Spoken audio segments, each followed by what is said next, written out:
कहाँ तक पहुँच गए थे? कहाँ तक? 1919 हो गया था ना, चेम्सफोर्ड हो गया था ना। अच्छा तो बताइए, करजन के कार्यकाल में एक महत्वपूर्ण घटना घटी थी जिसे क्या कहते हैं? बंगाल विभाजन कब हुआ था? ठीक है, 16 अक्टूबर 1905 जिसे कहते हैं, उसके अंतर्गत एक आंदोलन हुआ। उस आंदोलन का नाम क्या है? बंग भंग आंदोलन अर्थात स्वदेशी आंदोलन। क्लियर है ना? इसमें नारे लगाए गए वंदे मातरम, विभाजन नहीं चाहिए। ठीक है, इसमें सबसे ज्यादा सहयोग किसका रहा? लाल बालपाल, रविंद्रनाथ टैगोर और अरविंद घोष। क्लियर है? ठीक, ये 1905 की बात है। एक घटना समझ लीजिए 1906 में। घटना क्या है? ये महत्वपूर्ण एक कार्य हुआ था। 1906 में मुस्लिम लीग की स्थापना हुई थी क्या? मुस्लिम लीग की स्थापना हुई थी 1906 में। और किसने की थी? सलीमुल्लाह खां और आगा खां। ठीक है, लिख लीजिए, सलीमुल्लाह खां और आगा खां दोनों मिलकर किया था। कहां पर स्थापना हुई थी मुस्लिम लीग की? ढाका में हुई थी। ठीक है, ढाका भारत का पार्ट था, बांग्लादेश ही पार्ट था भारत का, तो ढाका क्यों नहीं होगा? अब जो है ढाका अब बांग्लादेश की क्या है? अब राजधानी हो गई। जो पूर्वी और पश्चिमी पाकिस्तान का बंटवारा हुआ ना 1905 में, उसी के तहत तो ढाका में स्थापना हुई मुस्लिम लीग की। और इससे पहले एक पार्टी की स्थापना हो चुकी थी जिसे कहते हैं भारतीय राष्ट्रीय कांग्रेस। भारतीय राष्ट्रीय कांग्रेस की स्थापना 1885 28 दिसंबर 1885 किसने की थी? A.O.. Hume, hermit of Shimla का सन्यासी, उसी ने किया था। ठीक है, 1906 में ये हुई। 1907 में क्या हुई घटना? सूरत अधिवेशन हुआ और उसी को अधिवेशन को कहते हैं सूरत विभाजन के नाम से जाना जाता है या सूरत फूट के नाम से जाना जाता है। ये फूट क्या है? हमने कहा नरम दल और गरम दल अलग अलग हो गए। ठीक है, नरम दल और गरम दल क्या हो गया? इनमें बंटवारा हो गया।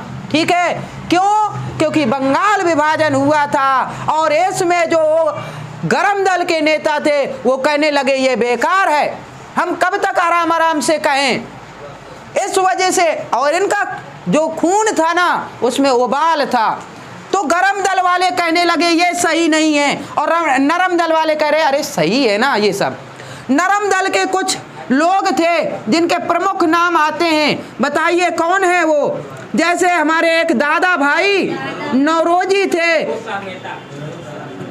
Grand old man of India, Bharat के सबसे वृद्ध व्यक्ति दादा भाई नौरोजी। उसी दादा भाई नौरोजी की बात कर रहे हैं जिसने भारत की सबसे पहले राष्ट्रीय आय का आकलन किया था। कब किया था? 1867-68 में राष्ट्रीय आय का आकलन इसी ने किया था। और ये प्रथम पारसी व्यक्ति थे जिन्होंने कांग्रेस अधिवेशन की अध्यक्षता की थी 1886 में। बात क्लियर है?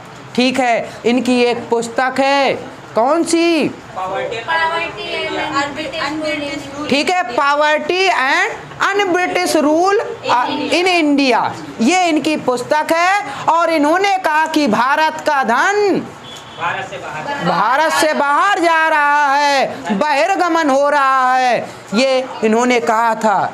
क्लियर है? हर एक पॉइंट जो हम बोल रहे हैं परीक्षा की दृष्टि से महत्वपूर्ण है और एक एक याद होना चाहिए। ये समझ लीजिए, किताब पढ़ने की ज़रूरत नहीं पड़ेगी अगर आप लोगों ने ये याद कर लिया जितना हम पढ़ा रहे हैं। और किसी भी किताब में ये चीज़ एक साथ नहीं मिलेगी जो हम पढ़ा रहे हैं। ये भी कोई भी किताब उठा लीजिए, एक साथ नहीं मिलेगी, सब कहीं यहाँ दिए होगा कहीं वहाँ दिए होगा, ऐसे होता।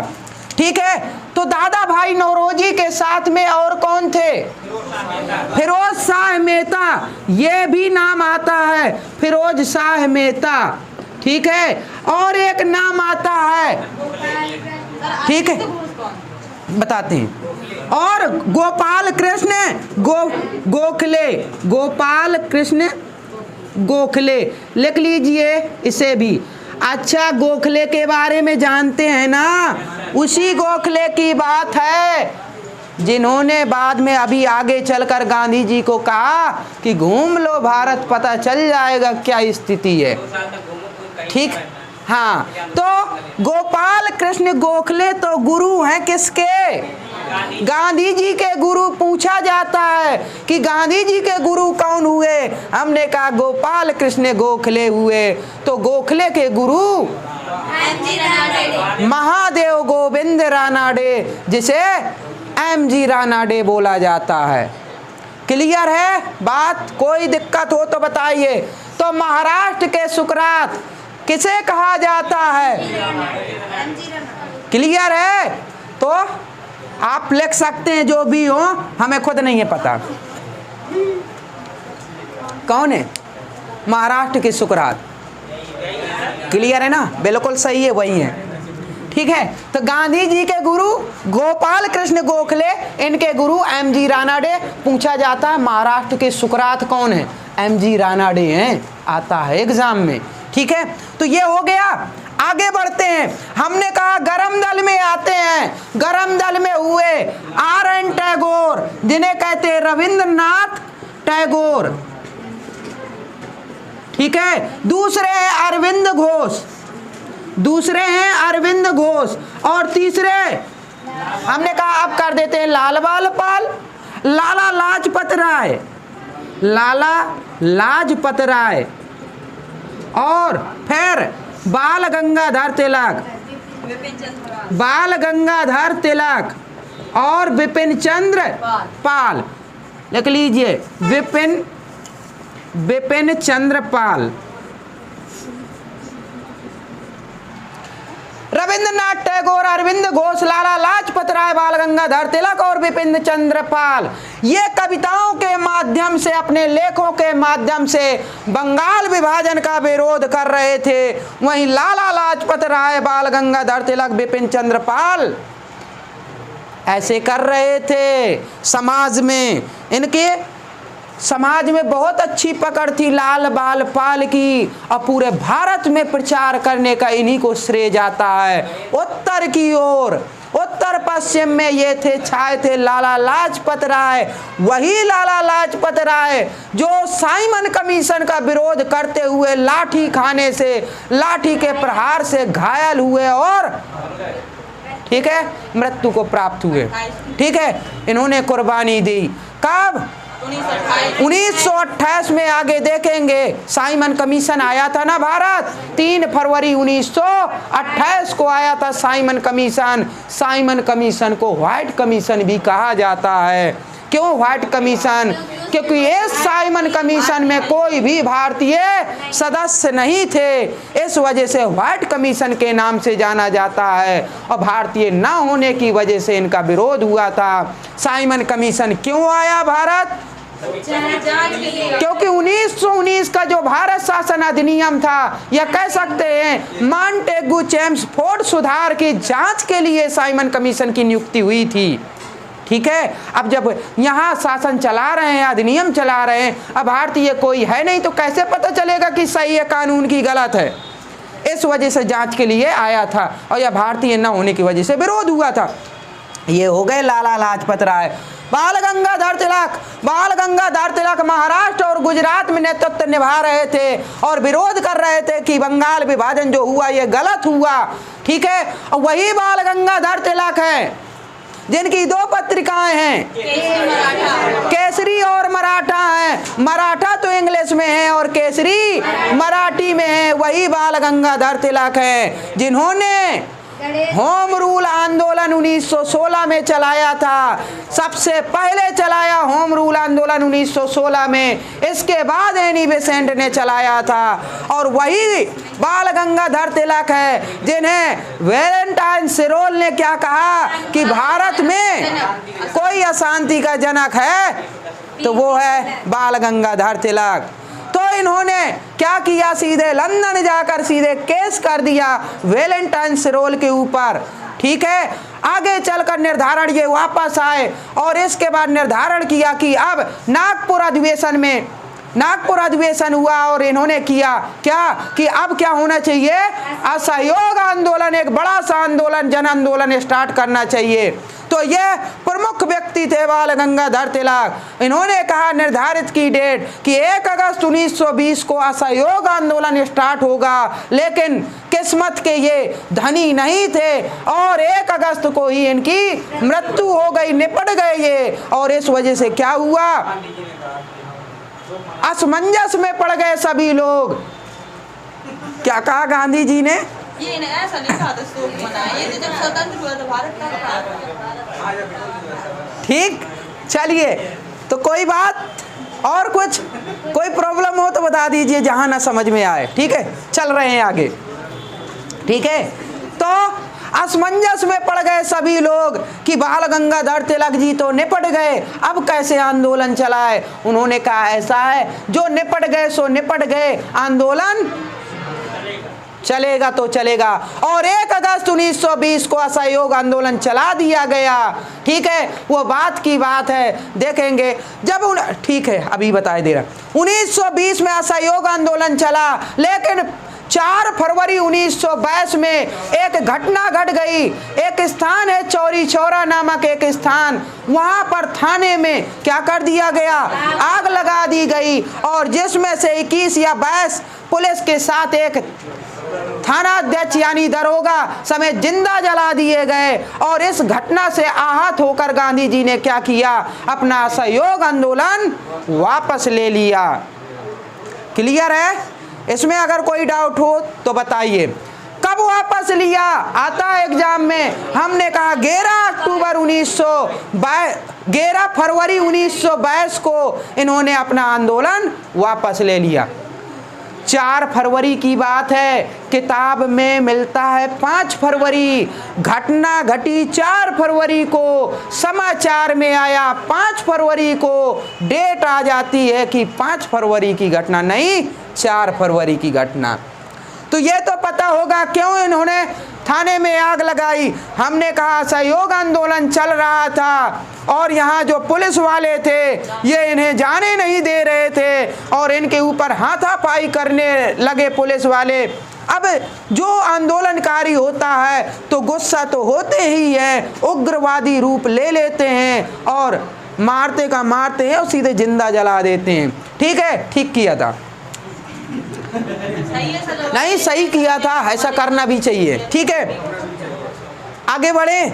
ठीक है, बिपिन चंद्र पाल जो थे दक्षिण में थे। ठीक है, इनका उतना ज्यादा नहीं, लेकिन इन्होंने ये बंगाल विभाजन का काफी इन्होंने प्रचार प्रसार किया। ठीक है, कि ये गलत बात है। अच्छा, रविंद्रनाथ टैगोर की बात करते हैं, ये हो गए ना।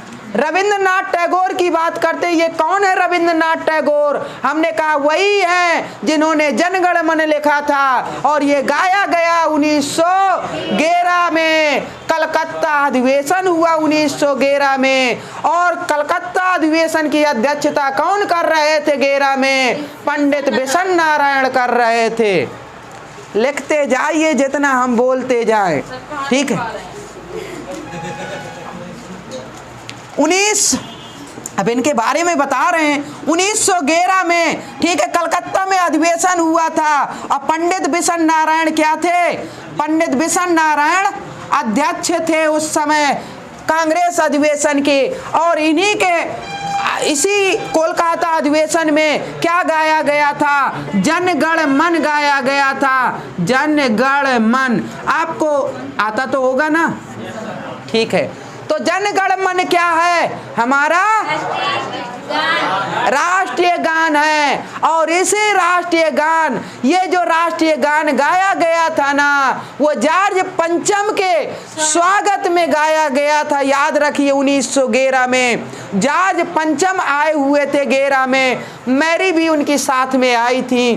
तो जॉर्ज पंचम और मैरी को खुश करने के लिए इन्होंने गाया जनगण मन। वो खुश हो गए, इनके गायकी से खुश हो गए और उन्होंने कहा कि कुछ तो इनाम दिया जाए। और उन्होंने कहा कि अच्छा और कुछ लिखते हो क्या? उन्होंने कहा और क्या हम लिखते हैं, हमारा तो एक उपन्यास भी है, नोवेल भी है। उन्होंने कहा कौन सा? उन्होंने कहा गीतांजलि है। तो गीतांजलि को लेके गए और अंग्रेजी में अनुवाद करा के कर दी सिफारिश वहां पर। कहां पर? लंदन में। क्या होगा? ठीक है। तो एक आयरिश राजकुमार थे, आना था वेल्स के, तो उनसे की, उन्होंने वहां किया। और जब वहां पर कर दिया, ठीक है, स्टॉकहोम और ये है ना नॉर्वे, ओस्लो, तो यहाँ अब ये यूरोपियन कंट्री ही तो हैं। उन्होंने सिफारिश कर दी वहाँ पर, और जब सिफारिश कर दी तो इनका नाम आ गया और इनका जो नोबेल गीतांजलि था, इनको नोबेल मिल गया। तो भारत के ही नहीं पूरे एशिया में पहले व्यक्ति थे जिन्हें नोबेल मिला था। पहली बार किसी एशिया महाद्वीप के एक व्यक्ति को नोबेल मिला था। कब मिला था? 1913 में। बहुत बार पूछा जाता है कि बताइए आर.एन. टैगोर को किस उपन्यास के लिए नोबेल मिला? तो हमने कहा गीतांजलि के लिए मिला था। ठीक है, गीतांजलि के लिए मिला था। और कब मिला था? 1913 को मिला था। ठीक है, कोई दिक्कत हो तो बताइए। बात समझ में आ रही कि नहीं? वही रविंद्रनाथ टैगोर हैं जिन्होंने राष्ट्रगीत भी लिखा। क्या? चलिए ठीक है। तो एक चलिए हाँ, आर.एन. टैगोर की बात करें, भूल गए एक चीज और थी इनकी। चलिए आगे बढ़ते हैं। तो गीत, ये आर.एन. टैगोर एक बांग्लादेश का राष्ट्रीय गीत है। क्या? वही है ना राष्ट्रीय गीत। तो अमार सुनाल बंगला, तो इन्होंने ये भी लिखा। इनका नाम आता है कि वह कौन से व्यक्ति हैं जिन्होंने 2 देशों के राष्ट्रगान लिखे, ऐसा आता है। तो हमने कहा क्या चीज? हाँ बताते। तो राष्ट्रगान 2 देशों के कौन कौन से? एक बांग्लादेश का और एक भारत का लिखने वाले कौन से व्यक्ति हैं? आर.एन. टैगोर है। अच्छा, बात करते हैं राष्ट्रगान की। तो राष्ट्रगान के साथ में राष्ट्रगीत भी है। ठीक है, पहली बार राष्ट्रगीत कब लिखा गया था? बताइए। 1800 हाँ गाया गया था। 1896 में पहली बार गाया गया था। और यह भी अधिवेशन कहाँ हुआ था? कोलकाता अधिवेशन हुआ था। और कोलकाता अधिवेशन 1896 के कांग्रेस अधिवेशन के अध्यक्ष कौन हुए? बताइए। तो रहीमतुल्ला सयानी थे अध्यक्ष 1896 में। और गाया गया क्या? राष्ट्रीय गीत गाया गया। तो राष्ट्रीय गीत आता है ना, सुजलाम सुखलाम मलयज शीतलाम सस्य श्यामलाम।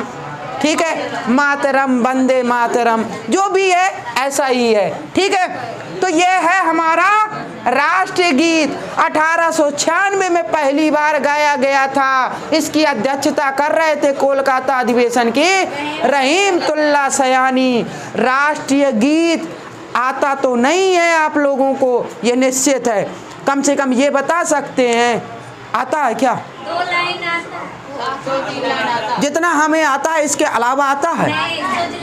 आता है। तो बताइए कितना समय लगता है गीत गाने में? 65 सेकंड। ठीक है, तो राष्ट्र गीत गाने में 65 सेकंड का समय लगता है। याद रखिए, एग्जाम में पूछा भी जाता है। ठीक, हाँ कम, ठीक है, 65 सेकंड में गाया जाता है ये। ठीक है, फिक्स होते कि इतने में ही गाइए। अब बात करते हैं राष्ट्रगान भी तो होता फिक्स समय। हमने कहा 52 सेकंड में गाया जाता है। ठीक है। 52 सेकंड में राष्ट्रगान जनगण मन गाया जाता है, लेकिन किसी जल्दी में हो तो जल्दी जल्दी ड्रम के साथ बजाया जाता है, तब कितने में गाया जाता है? तो 20 सेकंड में। क्लियर है ना? तब 20 सेकंड में गाया जाता है। तो 52 में गाया जाता है नॉर्मल, और यदि जल्दबाजी में संक्षेप में गाया जाता है तो 20 सेकंड में भी गा सकते हैं। ये चीज़ है। ये हो गया? कोई दिक्कत हो तो बताइए। हमने कहा हो गए ना आर.एन. टैगोर, ठीक है। आर.एन. टैगोर के बारे में ये है। हमने कहा अब आते हैं अरविंद घोष। कौन है अरविंद घोष? हमने कहा वही अरविंद घोष हैं जो सन्यासी हैं हमारे जैसे, ठीक है। ये अरविंद घोष हमारे जैसे थे, ठीक है। पहले ये एक ऐसे व्यक्ति थे, टैलेंटेड व्यक्ति थे, ठीक है। अब इन्हीं का तो आशीर्वाद है हमारे साथ। अरविंद घोष मतलब पढ़ने में काफ़ी टैलेंटेड थे, और इन्होंने ICS की परीक्षा क्वालिफाई की थी, ठीक है। ICS जो अब वर्तमान में क्या कहते हैं? IAS कहते हैं, ठीक है। IAS की परीक्षा इन्होंने किया, और ICS की परीक्षा में अंग्रेज क्या रखे थे कि लास्ट में जैसे इंटरव्यू और ये नहीं होता, ऐसे इनके उसमें रखे थे कि घोड़सवारी भी करना पड़ेगा, ठीक है। घोड़े पे चढ़ना पड़ेगा और चलाना पड़ेगा, अगर आता है तो पास होंगे, नहीं तो नहीं होंगे। लास्ट में परीक्षा हो चुकी, बाद की प्रक्रिया। अरविंद घोष ने कहा, ठीक है, इन्होंने कहा कि ये कोई परीक्षा है क्या घोड़े सवारी करना? कह रहे ये हम नहीं करेंगे, हमें नहीं करना है, ठीक है, ऐसी नौकरी हमें ना चाहिए, ठीक है। तो अरविंद घोष ने छोड़ दिया था सिर्फ घुड़सवारी की वजह से। कह रहे ये सही नहीं है, ठीक है। और ये बाद में क्या हो गए? सन्यासी हो गए। क्लियर है? बाद में ये सन्यासी हो गए। थोड़ा सा ऐसा हो गया, इन्हें गिरफ्तार वगैरह कर लिया था, ठीक है। अच्छे खासे ये चर्चाओं में थे, कविताओं के माध्यम, पढ़े लिखे व्यक्ति, सन की शोल्डर व्यक्ति, ठीक है। बताते हैं। अरविंद घोष टैलेंटेड व्यक्ति, सन की शोल्डर व्यक्ति, इन्होंने विरोध किया, ठीक है। जैसे बंगाल विभाजन इसमें भी किया तो इन्हें जेल में डाल दिया गया। ये सुधर गए। फिर इसके बाद इन्होंने सोचा कि अब ठीक नहीं है, और इन्होंने क्या किया? फिर आराम से सन्यासी का जीवन व्यतीत करने लगे। अच्छा बताइए, ओरेविले आश्रम का नाम सुना है क्या? किसका है? ठीक है। तो एक इनका आश्रम है, जैसे गांधी जी का आश्रम साबरमती, तो इनका भी अरविंद घोष का ओरेविले आश्रम, ठीक है। कहाँ है ओरेविले?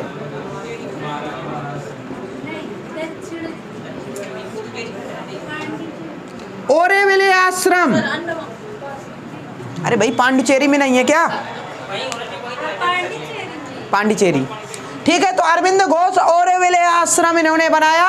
अब बस आराम से जीवन व्यतीत करने लगे थे यहाँ। और एक इनकी एक पुस्तक थी जिसका नाम क्या था बताइए? इन्होंने एक पुस्तक लिखी थी। अच्छा, लाइफ डिवाइन किसकी है?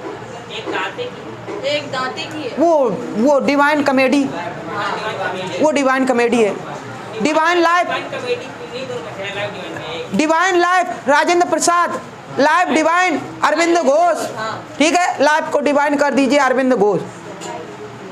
क्लियर है? लाइफ डिवाइन एक पुस्तक है इनकी अरविंद घोष की। और इसके बाद अच्छा एक पुस्तक थी वंदे मातरम, एक पुस्तक है वंदे मातरम ही तो है, मातरम वंदे मातरम। एक इनकी पुस्तक है वंदे मातरम, भी समाचार पत्र है, शायद समाचार पत्र है वंदे मातरम। इनका था एक, और वो भी इंग्लिश में था, ठीक है। वंदे मातरम इंग्लिश में भी हुआ, उर्दू में भी हुआ, हिंदी में, ऐसे हुए कई शायद। तो इसमें इंग्लिश का एक अरविंद घोष का भी नाम आता है, ठीक है। एक लाला लाजपत राय का भी नाम आता है वंदे मातरम में। लाइफ डिवाइन है, ठीक है। क्लियर है वो कि लाइफ को डिवाइन कर दीजिए, वही है अरविंद घोष, ठीक है। चलिए आगे बढ़ते हैं। तो इस प्रकार से ये व्यक्ति हो गए। आगे बढ़े। मुस्लिम लीग की स्थापना 1906 में हो गई, 1909 में माले मिंटो सुधार आया और सांप्रदायिक निर्वाचन की बात कर दी। इन्हें अलग से जैसे आरक्षण कहते हैं ना, इसी प्रकार से इन्हें इस समाज को देने का फैसला कर लिया अंग्रेजों ने, और इससे ये खुश हो गए मुस्लिम लीग। अब इन्हें अगर कोई बात मतलब एक्स्ट्रा चीज़ें योजनाएं मिलने लगेंगी। इसमें सांप्रदायिक निर्वाचन था कि आपका अलग से निर्वाचन होगा, आप अलग से निर्वाचित होंगे, और जब निर्वाचन होगा ना तो वोट भी आप लोग ही देंगे। जब ऐसी बात हो गई सांप्रदायिक निर्वाचन की, भाई किसी को भी दे दीजिए, अच्छा तो लगेगा ना, और ये लग गया। अब जब मिल गया इन्हें, तो भाई अब दूसरे को नहीं मिलेगा तो उन्हें तो बुरा लगेगा, ये बात निश्चित है। इनको तो मिल गया, अब थोड़ा सा अल्पसंख्यक थे, क्यों नहीं देंगे? देंगे, बिल्कुल देंगे, हमारी तरफ से ठीक थे, यहाँ उनका देना उचित था। अब ये तो अंग्रेजों की चाल थी कि कैसे हिंदू और मुसलमानों को अलग किया जाए, तोड़ा कैसे जाए, तोड़ फोड़, फूट डालो शासन करो। कर्जन ने 1905 में अपना लिया, फूट डालो शासन करो। आता है एग्जाम में, याद रखिए, कभी डलहौजी ना कर दीजिए। फूट डालो शासन करो कर्जन है, ये 1905 का जो बंगाल विभाजन है, हड़प नीति जो है ना, व्यक्तिगत सिद्धांत, वो है डलहौजी। तो यहाँ पर माले मिंटो ने दे दिया यहाँ पर, ठीक है, इन्हें सांप्रदायिक निर्वाचन। अब जब दे दिया तो ये खुश, क्या चीज। इसके बाद 1916 की बात समझिए। 1916 में क्या हुआ, एक लखनऊ पैक्ट हुआ। 1916 में लखनऊ पैक्ट हो गया, और उस पैक्ट में क्या हो गया कि जो कांग्रेस थे ना, भारतीय राष्ट्रीय कांग्रेस, उसने मुस्लिम लीग के साथ पैक्ट किया, समझौता, और उन्होंने कहा चलो भाई, जो आपको 1909 का माले मिंटो सुधार हुआ ना, सांप्रदायिक निर्वाचन मिला, वो हम आपकी बात मानते हैं। अरे भाई नहीं देना था तो क्यों माने थे 1916 में? कांग्रेस को मानना नहीं चाहिए था, और जब मान लिया था तो आप पीछे क्यों मुड़ रहे हो भाई? ठीक है, अगर आप एक बार जबान देते तो जबान से पीछे क्यों हटते हो, या तो फिर अपना काम निकालने की सोच रहे हो। 1916 में ये जो समझौता किया ना इन्होंने, भारतीय राष्ट्रीय कांग्रेस ने, इनको दे दिया सांप्रदायिक निर्वाचन, और यही कांग्रेस है जो भारत का विभाजन करने में सबसे आगे रही। आज भारत पाकिस्तान अलग नहीं होता, ये देन किसकी है? ये इसी की देन है, भारतीय राष्ट्रीय कांग्रेस की देन है, ये याद रखिए। अब भारतीय राष्ट्रीय कांग्रेस क्या है? भारत के जितने हिंदू मुस्लिम, देखिए हिंदू बस नहीं थे भारतीय राष्ट्रीय कांग्रेस में, हिंदू भी थे और मुस्लिम भी थे, सब थे। क्या ये मुस्लिम नहीं थे? बदरुद्दीन तैयब जी, अंग्रेज भी थे, ठीक है। अबुल कलाम आजाद जी क्या मुस्लिम नहीं थे? अब्दुल गफ्फार खां क्या मुस्लिम नहीं थे? ये तो कांग्रेस के थे। जब ये कांग्रेस में थे और ये मुस्लिम लीग, तो इनकी अलग थी, लेकिन इनको पद मिला हुआ था। देखिए पद के भूखे सभी हैं, ये धर्म के नाम पर फिर सिर्फ भेदभाव करते हैं। कोई भी पार्टी हो, सिर्फ ये क्या करते हैं, अगर आपको पद दे दिया जाए उसकी बुराई नहीं करेंगे, लेकिन पद नहीं है तब तक ही बुराई करेंगे। ये धर्म एक ऐसी चीज बन के रह गई है, ये बहुत गलत बात है। धर्म का सिर्फ मिसयूज कर रहे हैं राजनीति पे, बाकी और कहीं कुछ नहीं है, ठीक है। आज हम आपस में लड़ते झगड़ते हैं, ये हिंदू है ये मुसलमान है, आपस में लड़ते हैं, लेकिन उनसे पूछिए जो उच्च पदों पर बैठे हैं, वो आपस में खाना खाते हैं बैठकर, वो नहीं आपस में गाली गलौज करते हैं, क्योंकि वो एक पार्टी के, उनके यहाँ धर्म की कोई बात नहीं है, लेकिन हमारे अंदर भर देते इतना कि हम मचाते हैं, ठीक है। और ये जब समझ में आ जाएगी ना, ये जागरूकता आ जाएगी ना, तो उनका पत्ता साफ हो जाएगा राजनीति कैरियर से, उन लोगों का राजनीति कैरियर से पत्ता साफ हो जाएगा जो ऐसा करते हैं। तो 1916 का ये जो भारतीय राष्ट्रीय कांग्रेस ने किया ना समझौता, यही भारत पाकिस्तान के अलग होने का ये मतलब सबसे बड़ा कारण बना। अब एक बार आप मान ले बात उनकी, और फिर बाद में शांत बने रहें, और लास्ट में आप चुप ही रहे कि अब अंग्रेज जैसा कर रहे हैं ठीक कर रहे हैं, हम क्यों दे, हम नहीं देना चाह रहे, नहीं दिया इन्होंने। जब नहीं दिया 1940 में पाकिस्तान की मांग किसने की थी? रहमत अली, चौधरी रहमत अली। ठीक है, चौधरी रहमत अली ने की, जिन्ना ने की, जिन्ना ने भी की, 40 में जिन्ना ने भी की। पाकिस्तान शब्द की बात है तो वो रहमत अली ने की, चौधरी रहमत अली ने पाकिस्तान शब्द की रचना की अलग से। ठीक है, लेकिन डिमांड पाकिस्तान अलग होना चाहिए, वो मोहम्मद अली जिन्ना थे। मोहम्मद अली जिन्ना कहाँ से गलत हुए भाई? वो अपने संप्रदाय को लेकर वो भी सोच रहे थे। अच्छा, गांधी जी इसमें अगर हम बुरे कहें कि गांधी जी बुरे थे, नहीं थे। आप क्या सोच रहे, गांधी जी बुरे थे? गांधी जी नहीं थे। गांधी जी तो ये कह रहे थे भाई कि ये हम एक है भाई भाई। अगर प्रधानमंत्री मोहम्मद अली जिन्ना को बनना है तो मोहम्मद अली जिन्ना बन ले। क्या गांधी जी के इतने पावर किसी के पास थी क्या? क्या प्रधानमंत्री गांधी जी को बनना चाहिए? प्रधानमंत्री तो गांधी जी बन सकते थे ना, क्योंकि उसमें नेतृत्व करने की क्षमता थी। लेकिन गांधी जी क्यों नहीं बने? उन्हें सत्ता की भूख नहीं थी। उन्हें कई बार ऑफर दिया गया कांग्रेस अधिवेशन की अध्यक्षता करने का, उन्होंने मना किया। 1925 में कहा कानपुर अधिवेशन में कि आप अध्यक्ष बन लीजिए। 1930 में भी कहा कि आप अध्यक्ष बनिए, उन्होंने कहा नहीं बनना।